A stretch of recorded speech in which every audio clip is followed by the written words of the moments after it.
welcome to Supper with Stella. Today we're going to be making a dinner for New Year's Day. So we're going to do 2 days worth of just getting things ready, prepping things, and then on New Year's Day, all you have to do is just cook some things off. So you're mostly just putting items on the stove or in the oven, and it'll be very fun, very laid back, and you can enjoy spending some time with your family. So in the South, we traditionally have, for New Year's Day, some sort of pork, collards, field peas, and cornbread. That is like your classic New Year's Day in the South. So growing up, I was always told that the collards represented dollars and the peas represented cents. Although looking into it and doing a little bit of research, I just found that all of the dishes, the pork, the greens, the peas, and the cornbread represent to some people dollars, cents, and the cornbread being gold. And then to others, things like luck and wealth and prosperity and good fortune. All things you want to have going into the new year though. So what I'm going to be making, to start with, we're going to have some roast pecans, just a little snack to nibble on so your guests will have something to eat while you're getting ready. And we're going to make those 1 day in advance. Honestly, those could be made up to a week or even 2 weeks in advance. Those keep really well. And then I'm going to do a pork roast, and it's going to be stuffed with dried fruits. So if you have any leftover dried fruits from Christmas, which you probably do, those will be great in the pork roast. Then we'll do a creamed spinach. Instead of spinach, I am going to use beet greens because I still have some frozen beet greens that I harvested from my garden in the spring.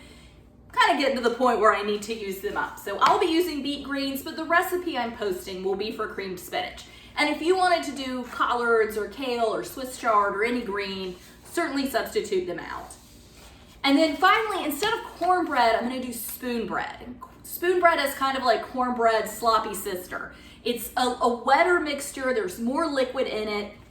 It's like with cornbread, you can cook it in a cast iron pan and invert it, right? And it holds its shape. Spoonbread wouldn't do that. It's got to stay in the dish that it's cooked in. And then finally, we're going to finish up with something I call Camelia Baskets. So camellias are beginning to bloom this time of year. You see your traditional, got this heating a little. You start to see your traditional camellias beginning to bloom around the new year, early January. So wanted to do a little dessert to kind of commemorate that really beautiful blossom, and one of the only things blossoming in the winter. But what it is a tuile cookie.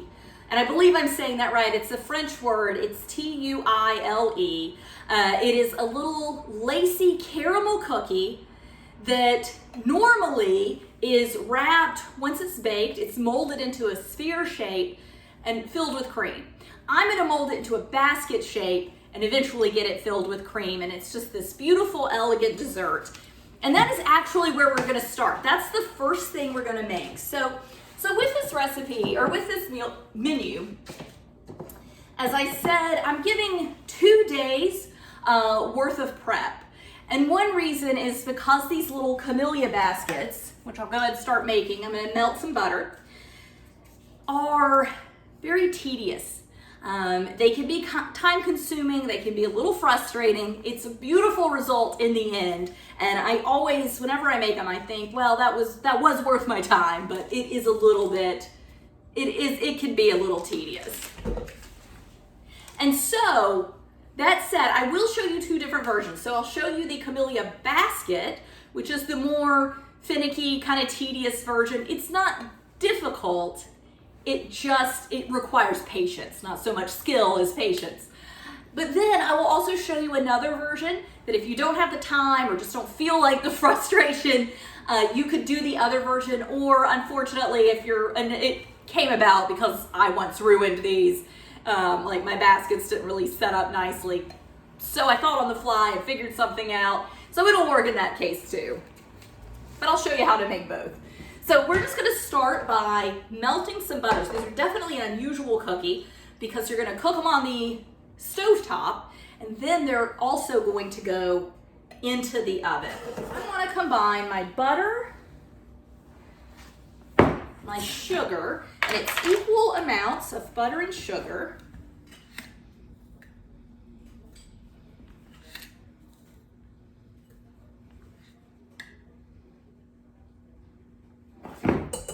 Then I'm gonna add some cane syrup.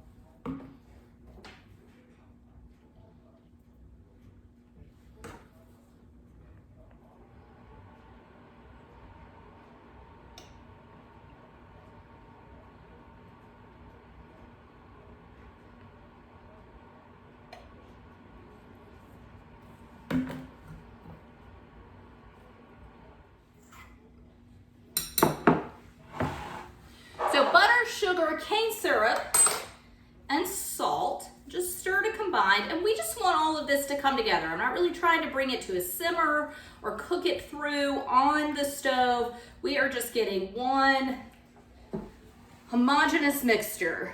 And then I'm gonna do some flour and ginger, gonna be my dry ingredients. And it is.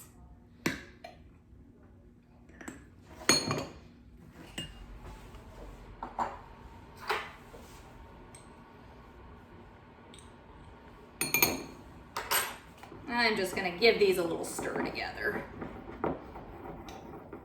Okay, so my butter is almost melted. Things are coming together. Again, this is the quick part. So what we're gonna do after this is we are, just by little teaspoonfuls, we are gonna dollop this out. Once we get these combined, we will dollop this mixture out onto parchment lined baking sheets. We're gonna bake them at 350 for 3 minutes, turn your pan another 3 minutes, and then we're gonna mold them. They're called baskets. Then we're gonna mold them into muffin tins. So frequently, like I said with this cookie, which again I believe is pronounced twill or tweel,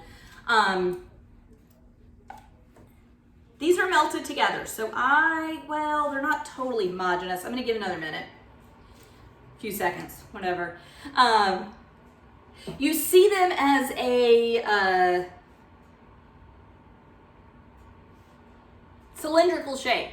So oftentimes the recipe will call for buttering like the handle of a wooden spoon and then wrapping the cookie while it's still warm and malleable around the spoon. And so then you get this cylindrical shape that you pipe full of cream or some other filling. I have seen it pretty commonly made into a little cone shape. And so it's like a little, kind of looks like a mini ice cream cone once you fill it with the filling. I have even seen them just like draped over a spoon, not wrapped, but just draped, and it kind of holds like a taco shape. So with this, again, I'm gonna press it into the basket, or press it into the muffin tin, and it's gonna be a basket. Hopefully, and if, again, I'm gonna show you a easier way to do this, that it will not create a basket, but it'll be a little easier. Okay, so this is all mixed together. I am turning the heat off. I am just going to add my flour in and just get it all mixed together.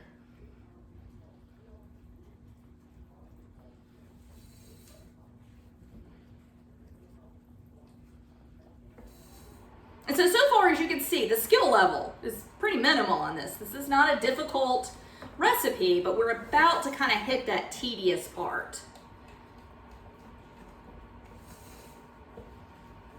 And I will say the first time you make these, they are pretty tedious. But the more you make them, the less tedious they become.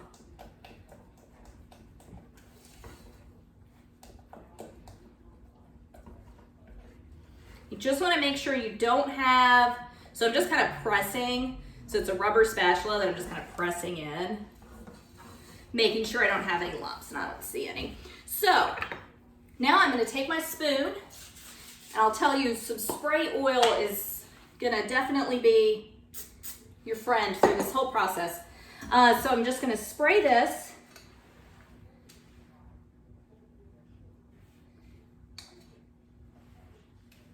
Whoop. And these are going to spread. So you're going to end up doing several batches of these. And if the part in your pot starts to harden up too much, you just stick it back on the burner or back on, for you would just be your stove. And these may be too small. I can't really remember. So I'm gonna pop them in the oven, see how much they spread.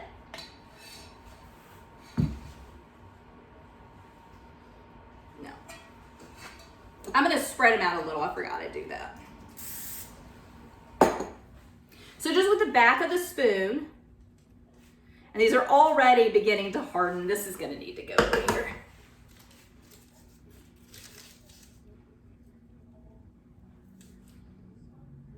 And they do not have to be a perfect circle, but you do want as close to a circle as you can get. So I'm gonna stick these in the oven and then set a timer for 3 minutes. After 3 minutes, I'm just gonna I'm gonna check on them, see how they look, but should only have to turn the tray.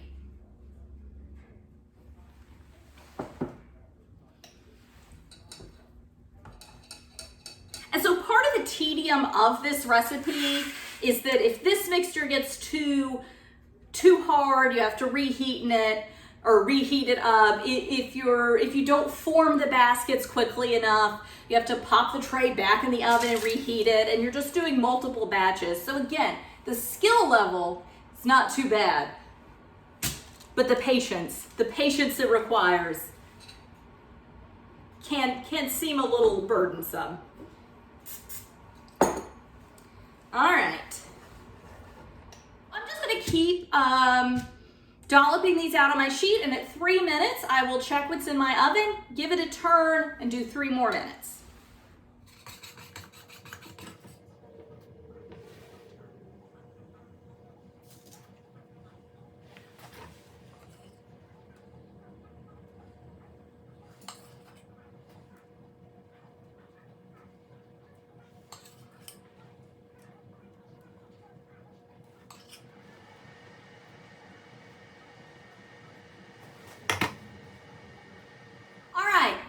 Just pulled my first ones out of the oven.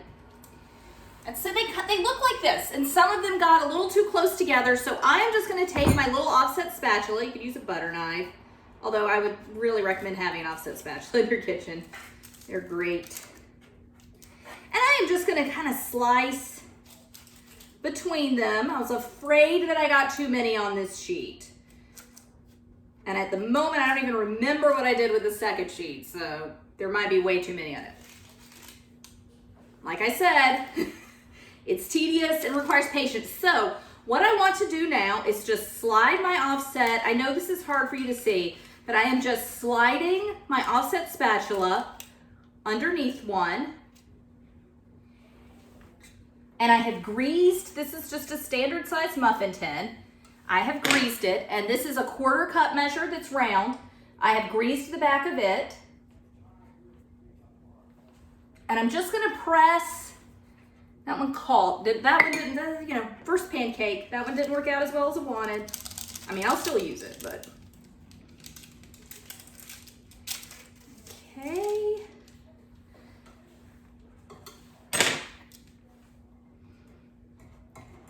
You just want to push it in, and it forms like this little kind of basket shape.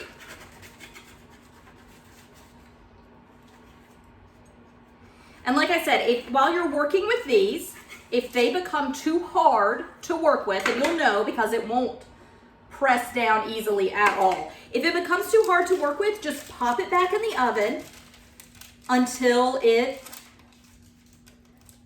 melts a little and becomes easy to work with again. Oop. Oop. That one's all right. That one's just hand-shaped. Hand mixed.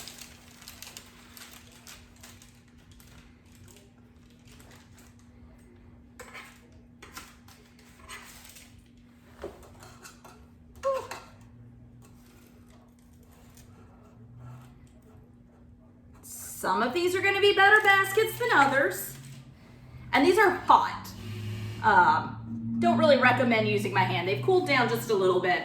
So we have got more or less, I don't know how well you can see that, several basket shapes. It's a cup shape, it's gonna hold something. All I need to do is wait until these cool,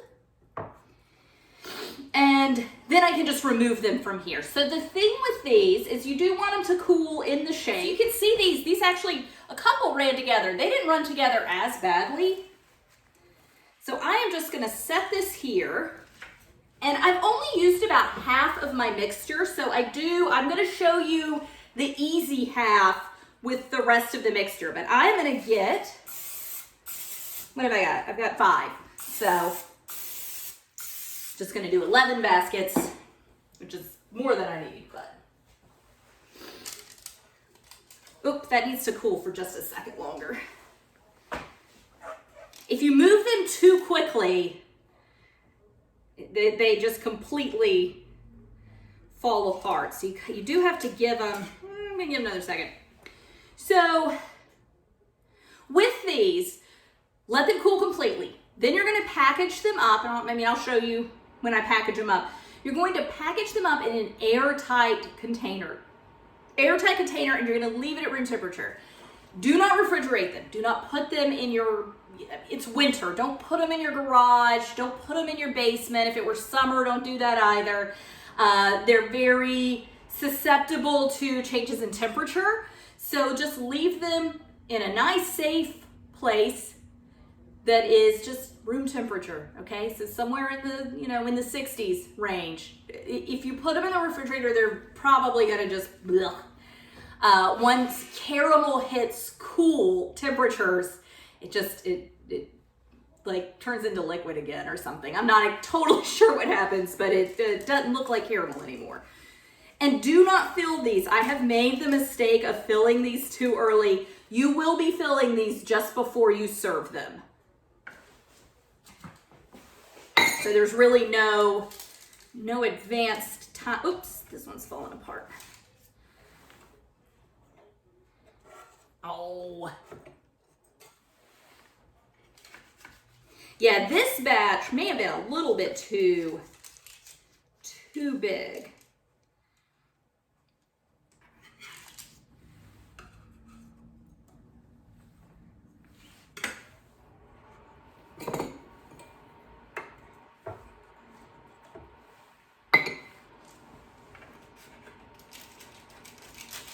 But honestly, I know this is like not 100% perfect. I know you're thinking this woman is crazy, but this is honestly going so much better than the last time I did this, which was still significantly better than the first time I did this, and the second, and it does get easier the more. Oh, that one's a good one. That's a good one. That looks like a professional did it. They do get easier to do just the more you get used to doing them. So if you've made twills before, you might not need a day just to make these, but because they can be very frustrating, I planned a menu where you have, whoops, oh, that was such a good one, and I messed it up. And then this is a small one. This one's barely gonna fill a cup. Them. Some of them I kind of accidentally poked the bottoms out.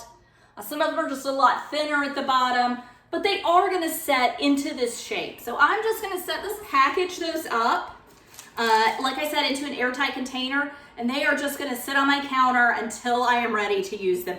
Probably not near the oven. I'll probably set them off where you can't see them. So that's the tedious way. This is the much simpler way. And if you do the tedious way and they don't come out very well, and some of mine are iffy, some of mine might not look that good once, I unmold them.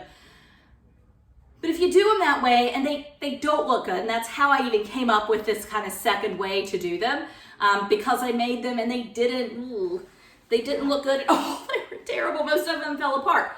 So the simple way is just to make a big sheet.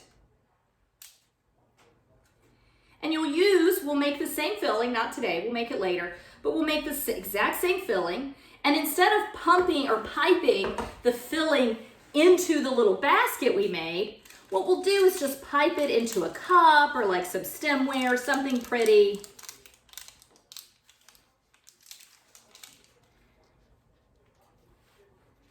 And then we will break this up into shards and spread it and just kind of sprinkle it over the top.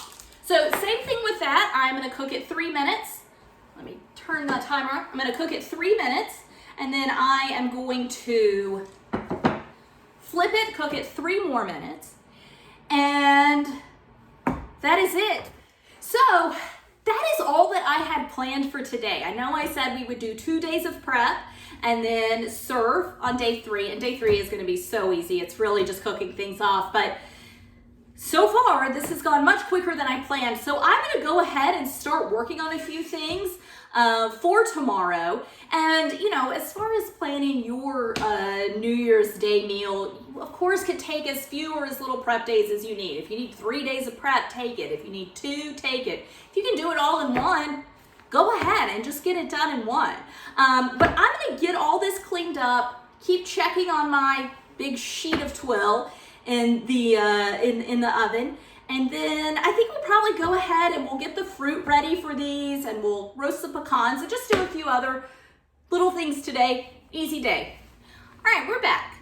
Got things cleaned up. So what I'm making for a starter is just roasted pecans. This is something my grandparents used to make at Christmas, and it was always very popular. So here I've got 4 tablespoons of butter just starting to melt, and I'm gonna do about a tablespoon of Worcestershire sauce, and my tablespoon measure is dirty, so I'm gonna have to do this the long way.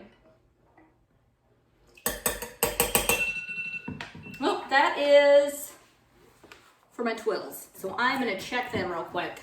So here is just the one big sheet, which we're gonna let this dry or let this harden up, cool down and harden up. And then I am gonna kind of pull this off of the tray so it stops cooking. And then we'll just break it into shards. All right, and then I call for a tablespoon of garlic salt. I don't actually have any garlic salt. I just have garlic powder. So I'm gonna do like a teaspoon and a half. And then I will just add a little salt there. And then just a dash of cayenne, which is totally optional. I'm not wild about spice, but I can handle a little cayenne in this. And then we're just mixing it all together. Pressing on the garlic powder and the cayenne, just making sure that garlic powder kind of wants to lump up. Making sure it's not lumping up.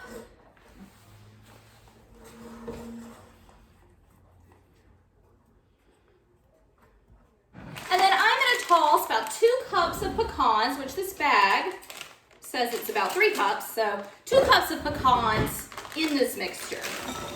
I'm just gonna eyeball the 2 cups.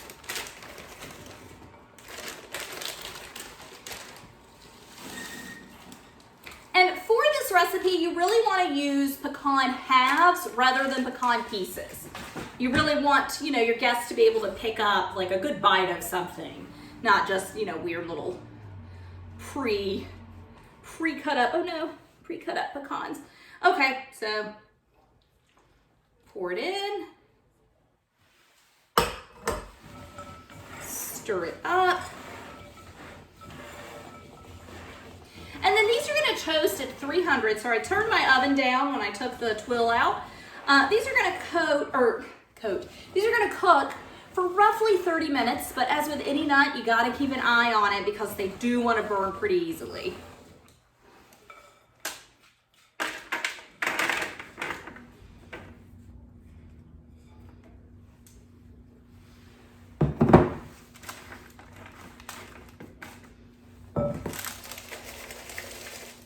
Okay, so into a 300-degree oven, like I said, for about 30 minutes, but you are gonna keep an eye on them.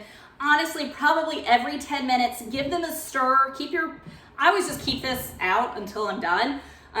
So I can give them a stir if I need to, turn the sheet pan. Nuts, again, they wanna burn pretty easily, so keep an eye on them. All right, so I wanna show you the twills. And some of them look really good, and some of them don't, so just bear with me. So once they've hardened, and it's just been a few minutes, all I've done is done the pecan since then.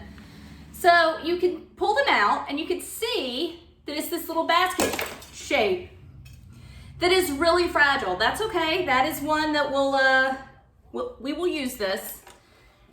Just gonna set it aside. I was gonna show you it had a hole in the bottom. It really wouldn't matter if it had a hole in the bottom. It would have been usable if it hadn't just crumbled. So here is one that's a little better, basket shape, no hole in the bottom. This is about as perfect as it gets, okay? So I am just gonna set them into this container that does have an airtight lid. Here's another really good one. Now here's one that kind of fell into itself. So its sides aren't very high. It's got a solid bottom. Again, the bottom really doesn't matter that much, but here's a terrible one. So this one, it fell in on, I mean, I'm still gonna use it, but it fell in on itself. It's got a hole. Totally usable though. I mean, it's usable. So here's one, you know, different size, different sides. Anyway, that one's kind of a mess. I'm gonna take all the ones, except for that one. Here's the really good one. Here's the one that I was like, looks like a professional. Look at that. Look at that. That's so good. This one is not really even a basket. And then here's another one. It's got a hole in the bottom. Okay, those are done. I'm gonna put the lid on them and then I'll show you what we'll do with the big sheet. All right, so these, I'm just gonna kind of break this up.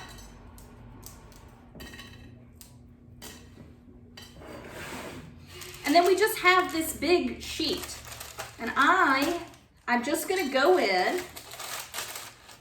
Wow, these are a lot darker. I feel like this might have overcooked just a little. I think it overcooked in my pot a little bit.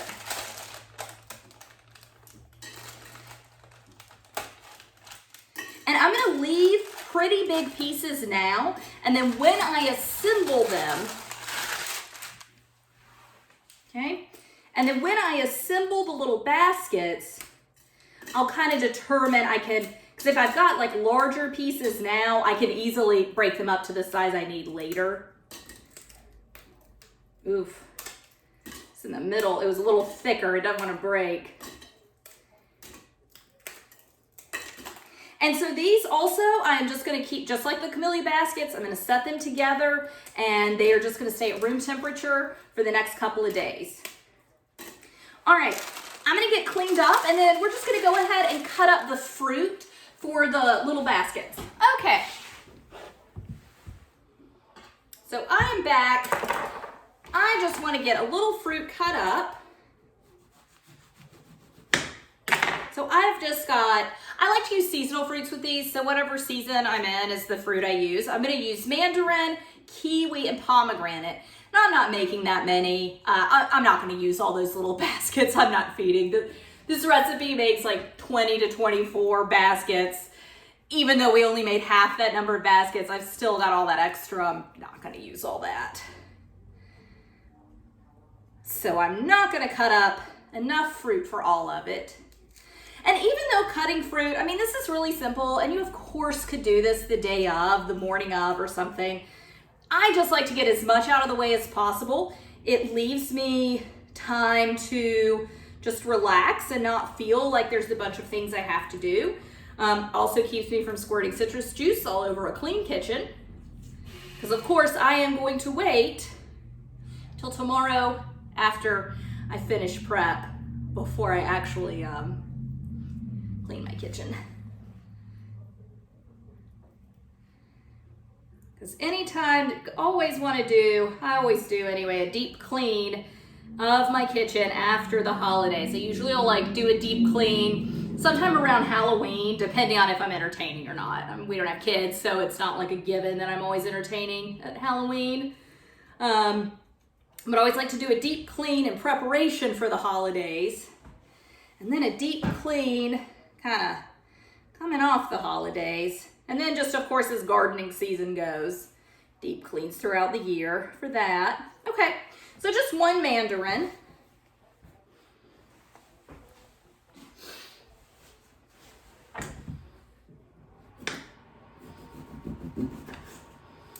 just gonna do 1 kiwi also.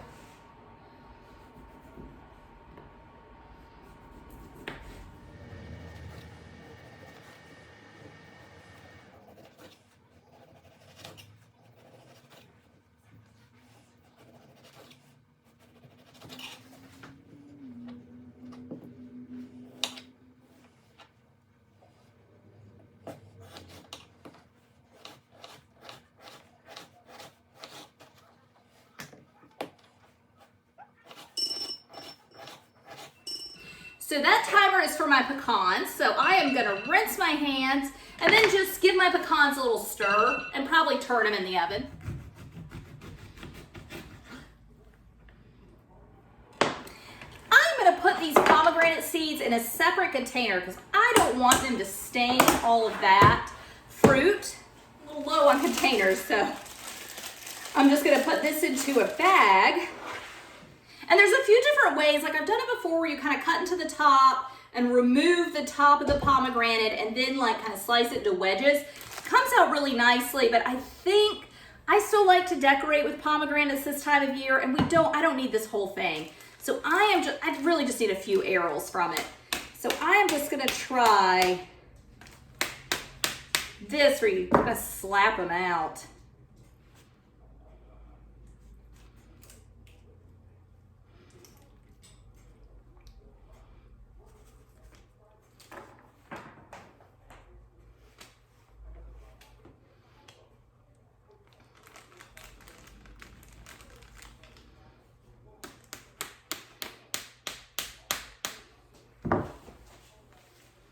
I remember that working better in the past.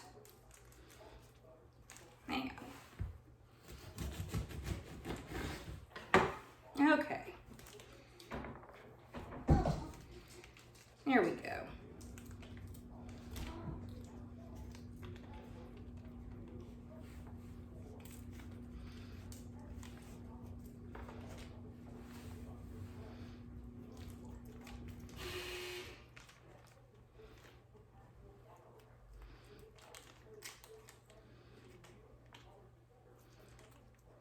Okay, so that is it for the fruit, and I think that is gonna be it for the day. I will continue roasting the pecans.